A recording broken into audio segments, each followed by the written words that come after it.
I started out at UW Baraboo, and then I went to UW Stevens Point. My major is special education across the board, and I have minors in LD, ED, and CD, which are all 3 areas of special education.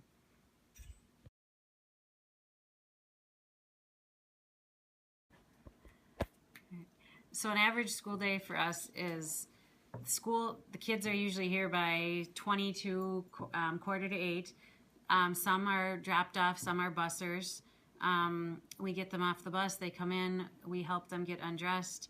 Then Faye actually takes some of the kids to adaptive SpecEd classes for their adaptive PE. Then they go down and they do different things than what the kids do in regular SpecEd. Some of them eat breakfast here, so we start with that right away. And then first hour, everybody's in here, but then after that, periodically, every class period, somebody's coming and going. Sometimes there's 5 kids in here, sometimes there's all 14, sometimes there's only 2 or 3. I do not ever have a prep. I have kids in here every day or every hour throughout the day. But typically, I have 4 educational assistants, and they are the ones that take the kids to all their classes and are the eyes and ears for outside in the classroom. When they're with the kids, they work on their behavior and their social skills, which are big things for our kids, especially some of our boys with the behavior stuff. Then they also help take notes and do their assignments and stuff like that. But then they also modify assignments or come back to me with issues of things that we need to have helped modify, and then I work with them to work on modifying stuff. I have 4 or 5 kids that eat lunch with us. We have 1 kid who's a severe diabetic, so we have to do blood sugar checks and check his blood sugar periodically throughout the day, like 4 to 5 times a day. So we also monitor what he eats. That's about, and then they go home at 3:30. So.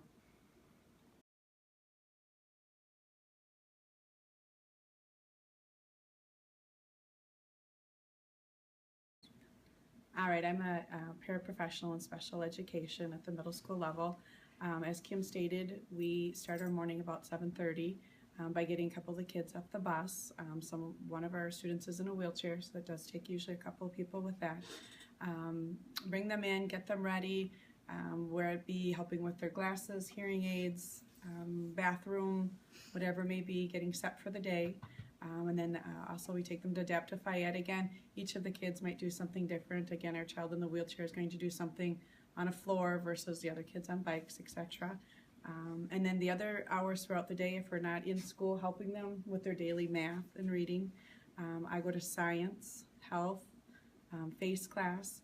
Again, adapt them with their sewing projects, cooking projects, science experiments, daily work, tests, etc. And then come back. They also have medication needs we have to keep track of and monitor. There's also monthly Medicare billing that you have to take care of, that you have to monitor every minute of your day and sign off for. It's kind of a variety of things going on, cooking, cleaning, teaching them different skills.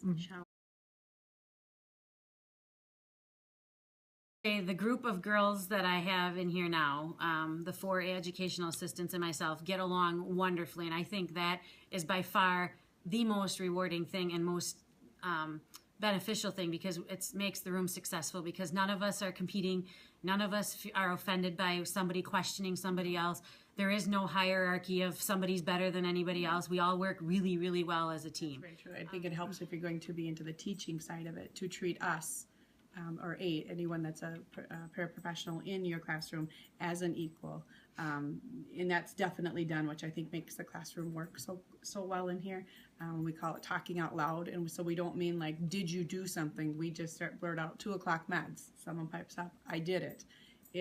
You have to be treated like an equal, otherwise the hierarchy does fit in, and no favoritism either. With 5 women working in a room, we all feel we're on the same page. And Faye and I have been together, what, is this 7 years now? 7 years, yeah. And we've had some educational assistants that do not work well in this room, that you get the the bickering and the fighting and the one-upping everybody else, and it just makes for a horrible place to work. And the because, kids, right, these kids feed off that. they feel the tension. Their behavioral Yep. works off your behavior. Yep. And if you have different levels of expectations, I would have to say with all of us in here, we all expect the same level of respect, behaviors, and everything from the kids, which makes it really well because it doesn't matter if the kids go with Faye or with Sue or with Tammy, they all know that, okay, I have to behave, I have to listen, I have to follow directions. They can't work over one aide more than the other aide.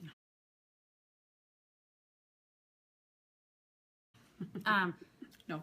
As far as people who, as far as personality-wise, you have to have someone who's flexible.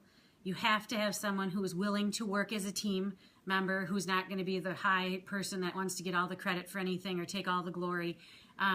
You have to be patient. You have to have patience, and you have to let things roll off your back. You can't take things personal, like when, for instance, our 7th grade student calls you a name for the day or tells you he hates you or he hates school and you're stupid.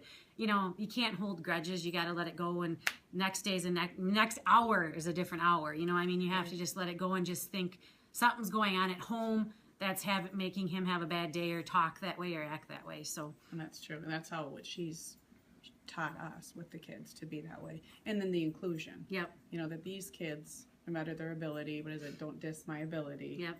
You know, belong in the classroom. They belong with their peers. Out in the peers. They belong. They don't belong just in this classroom. And so we're all on that same page.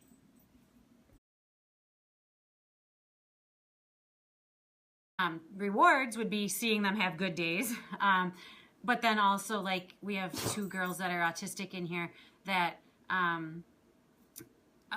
the one came to us and they said she was nonverbal and that she was a behavior problem. And we have her going to classes. She's talking. She uses her, she does academic work. So rewards are seeing children like that succeed. Any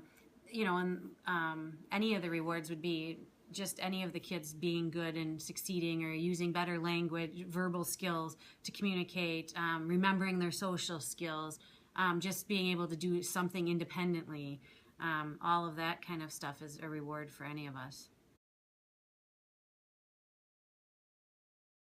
So, challenges of special ed, I would say our biggest challenge by far is the parents, for several different reasons. We have some parents who have complete different levels of expectations of what their kids are capable of doing and what we try to push them to do. But then there's also, Faye's got this awesome quote that says, my normal's different from your normal. And when you have some parents who don't believe in the health and hygiene portion or the behavior portion or the disrespect, it makes it really hard to come to school every day for 8 hours. So parents by far are our biggest challenge and probably our biggest roadblocks. And then not in our case here at the middle school, but in cases in other special ed programs in other buildings, I would say another challenge would be your support from your administrator. If you do not have support from your administrator to back you when you're taking on the parents or to back you when you're taking on a challenging issue, it can become really challenging and hard, because if the administrator's not on your side or not willing to support you, that makes it even more difficult and challenging.